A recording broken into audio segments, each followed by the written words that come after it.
Alright, finally on to our second topic, which is actually our second, third, and fourth topic. This usually takes us about 3 weeks to cover this long list.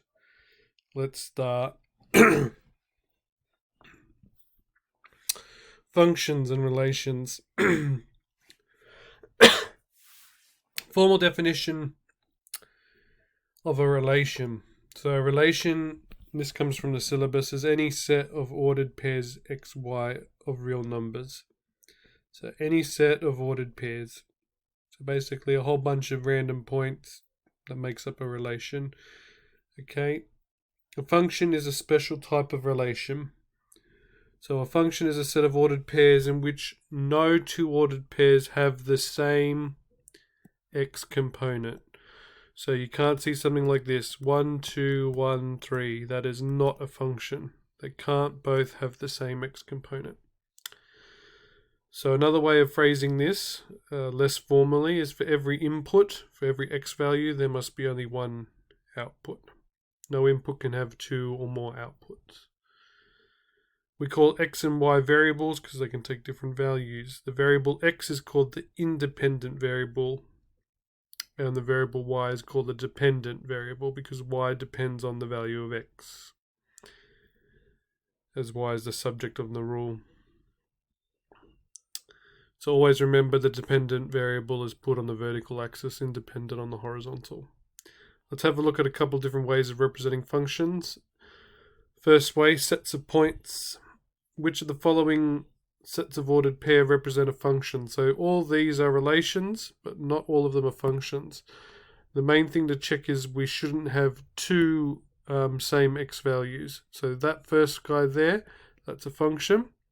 This one here, we've got 1, 6, and 1, 3, so that's not a function. This one here, they're all different x values, so therefore, yes, it's a function. For every 1x, there's 1y. Equations, you can represent functions as equations, and we'll talk about function notation a bit later on. Very rare, the idea of function mapping, don't know why it's written twice. Which of the following mappings represent a function?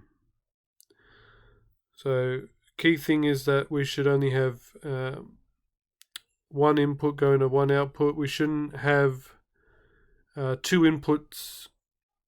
Oh, well, here we've got two inputs going to the one output. That's all right. The main thing is that we shouldn't have two of the same x value. Okay, here assuming that this is x and this is y. So that's a function, but this guy is not a function, because we've got the same x value going to two different y's. So that's not a function, but the first one is. And another way we commonly represent functions is by graphs.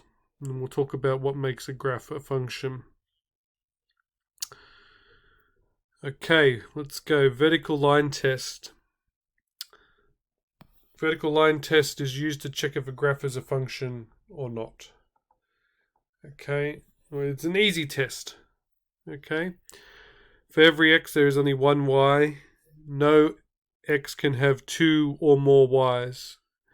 So if you do a vertical line test, it should cut the graph at most once everywhere that you do a vertical line. So if we do a vertical line and we move it, it should cut the graph only once. So that's a function there, but this guy here is not a function. They're both relations because every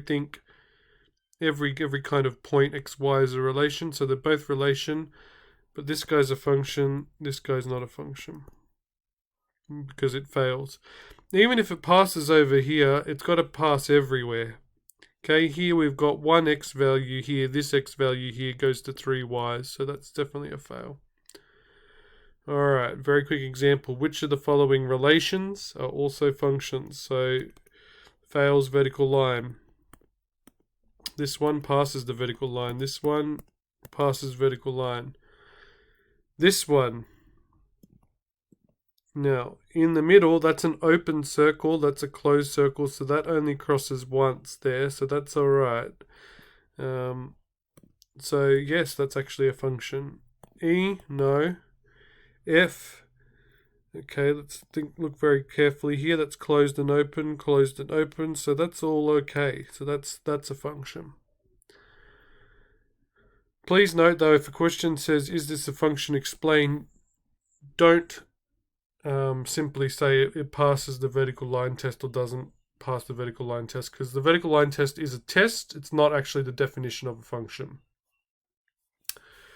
Instead, you would write something like, this is not a function because not all x values have one corresponding y value, for example. And then I'd give an example. This occurs at blah. So explain why x squared plus y squared equals 4 is not a function. Now you might recognize this as a circle with radius 2.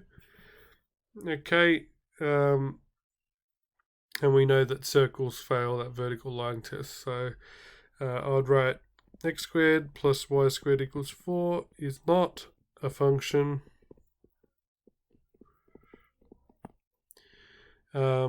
because not all x values have only one corresponding y value. E.g., when x equals, let's pick an x value. Nice x value to pick may be, this is maybe 0. When x is 0, we've got y squared is equal to 4, so y is equal to 2 or negative 2. So you can see we've got a point 0, 2 and we've got a point 0, negative 2, so that is not a function. Alright, I'd like you to quickly complete 4.1 on page 83. For